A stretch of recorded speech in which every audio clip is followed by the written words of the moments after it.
Và trong việc số nhóm chúng mua chai xin nướng thì trong chuyện này làផលិត ប្រេងដូង នៅ ស្រុកឈូក ខេត្តកំពត សិប្បកម្ម ប្រេងដូង ហ្នឹង គឺ កើតឡើង នៅ ឆ្នាំ 2014 អញ្ចឹង វា រយៈពេល ប្រហែល 8 ឆ្នាំ ហើយ ដែល យើង ចាប់ផ្ដើម ក្នុង ការ ផលិត ប្រេង របស់ យើង យើង និយាយ អំពី ប្រេងដូង មាន តែ ចាស់ ពី ដើម មែនទេ ដែល អាច ធ្វើ ទៅ បាន ប៉ុន្តែ ជាក់ស្ដែង សម្រាប់ យើង អ្វី ដែល ខ្ញុំ ចាប់ផ្ដើម ចាប់ យក អាជីព ជា អ្នក ផលិត ប្រេងដូង ហ្នឹង ទី 1 ដោយសារ ដូង នៅ ក្នុង ស្រុកឈូក ខេត្តកំពត នេះ ជា តំបន់ បើ យើង និយាយ ថា ជា តំបន់ ដូង ហើយ ប្រជាជន ភាគច្រើន គាត់ អត់ ដឹង ថា ត្រូវ យក ដូង ហ្នឹង យក ទៅ ធ្វើ អី កើត បើ ដូង ទុំ ពេល ខ្លះ គាត់ ធ្លាក់ ចោល អញ្ចឹង ទៅ កាល ក្នុង ឆ្នាំ 2014 ហ្នឹង អញ្ចឹង បើ យើង និយាយ ថា ដើរ ទៅ តាម ភូមិ តាម ផ្ទះ អី ភាគច្រើន ដូង ច្រើន បើ យើង និយាយ អំពី ផលលំបាក តែ ម្ដង យើង មាន បច្ចេកទេស បើ យើង ដឹង ថា អូ ការ ស្ល ប្រេងដូង ប្រហែល ជា ធ្វើ របៀប ធម្ម របៀប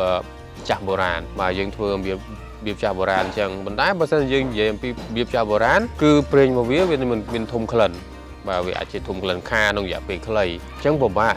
ដែល យើង ស្រាវជ្រាវ ថា តើ ទៅ ធ្វើ យ៉ាងម៉េច ដើម្បី ឲ្យ ប្រេងដូង ហ្នឹង វា មាន គុណភាព បាទ យើង ត្រូវ ការ ជ្រើសរើស ប្រភេទ ដូង យើង បន្ថយ ជាមួយ នឹង ការ ធ្វើ ហ្នឹង ដោយសារ ទី 1 ខ្ញុំ អត់ ចេះ កោស អត់ ចេះ កោស ដូង ទេ ហើយ ហើយ មិន ដឹង ថា ត្រូវ ពូត របៀប មិន ដែរ ព្រោះ ថ្មី សម្រាប់ ខ្ញុំ ដូច គ្នា សម្រាប់ ការ គាំទ្រ ពិបាក ព្រោះ មាន ប្រជាជន ច្រើន គាត់ ពិបាក សម្រាប់ ប្រជាជន យើង ក្នុង ការ គាំទ្រ ហើយ ពេល ដែល យើង ធ្វើ អញ្ចឹង គេ ថា យើង ប្រហែល ជា បាទ មិន ចេះ ទេ ក្នុង ការ ធ្វើ ហ្នឹង ប្រេងដូង បែប ធម្មជាតិ ហើយ និង ប្រេងដូង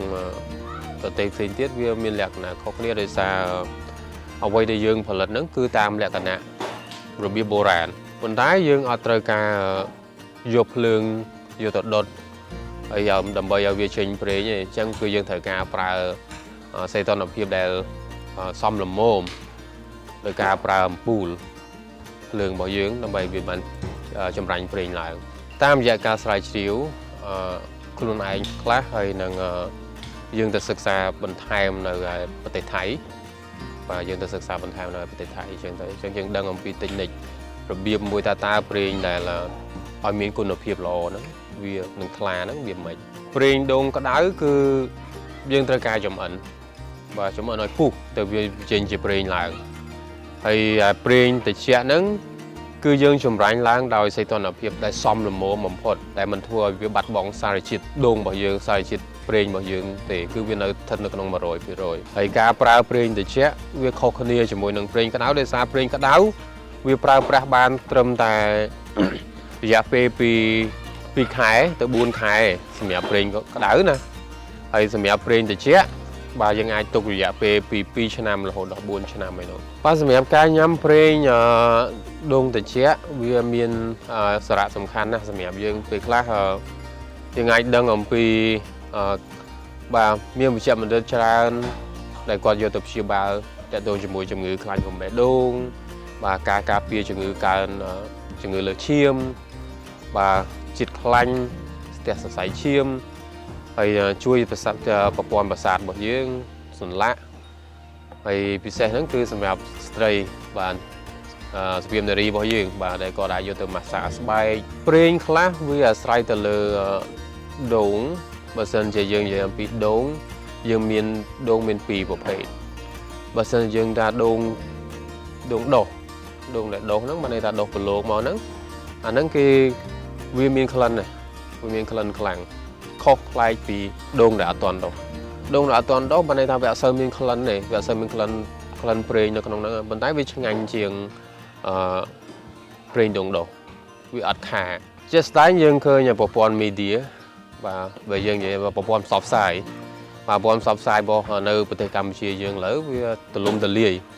អញ្ចឹង យើង បាន ធ្វើ ការ ផ្សព្វផ្សាយ តាម រយៈ media តាម រយៈ Facebook page តាម រយៈ Telegram តាម រយៈ ក្រសួង ពាណិជ្ជកម្ម ដែល យើង សហការ ជាមួយ ហ្នឹង បាទ អញ្ចឹង ធ្វើ ឲ្យ ប្រេង ដូង ហ្នឹង កាន់ តែ ទទួល បាន ន័យ ថា ផ្សព្វផ្សាយ កាន់ តែ ខ្លាំង ឡើង ហើយ ប្រជាជន ខ្មែរ យើង គាត់ ចាប់ផ្ដើម ដឹង ច្រើន សម្រាប់ ប្រេង ដូង នាំចូល ហើយ នឹង ប្រេង ដូង ដែល ផលិត នៅ ក្នុង ស្រុក ខ្មែរ បាទ ប្រេង របស់ យើង រៀង ថ្លៃ ជាង បន្តិច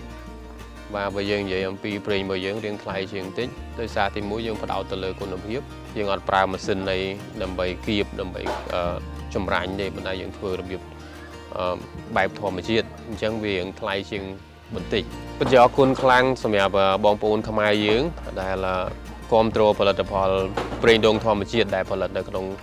ស្រុករបស់យើងផ្ទាល់ខ្ញុំពិតជាអរគុណខ្លាំងសម្រាប់បងប្អូនទាំងអស់គ្នាដែលបាទក៏ជួយគ្រប់គ្រងក្នុងផលិតផលរបស់យើងហើយសង្ឃឹមថាបាទការប្រើប្រាស់របស់បងប្អូនក៏ជាការលើកទឹកចិត្តសម្រាប់ពួកយើងដែលនៅសិប្បកម្មប្រេងដូងនេះផងដែរ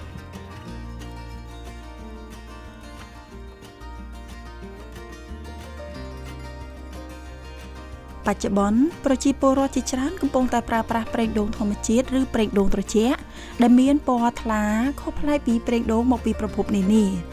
ផ្ដើមចេញអំពីកិច្ចគាំទ្រនេះលោកឆាយស៊ឺនឿនបានបញ្ជាក់ថាលោកនឹងពង្រីកទីផ្សារទៅកាន់រាជធានីភ្នំពេញនិងបណ្ដាខេត្តនានាទៀតខណៈដែលសប្តាហ៍ថ្ងៃនេះប្រេងដូងរបស់លោកកំពុងដាក់លក់នៅតាមបណ្ដាមាត្រមួយចំនួនទូទាំងប្រទេសគួរបញ្ជាក់ផងដែរថាបច្ចុប្បន្នសិប្បកម្មលក្ខណៈគ្រួសារមួយនេះបានផ្ដល់ការងារទៅដល់អ្នកភូមិជាពិសេសប្រម៉ូទិញនៅដូងដែលមានគុណភាពនៅក្នុងភូមិដើម្បីមកចម្រាញ់ធ្វើជាប្រេងដូងគួរបញ្ជាក់ផងដែរថាប្រេងដូងត្រជាក់អាចលក់បានពី$7ទៅ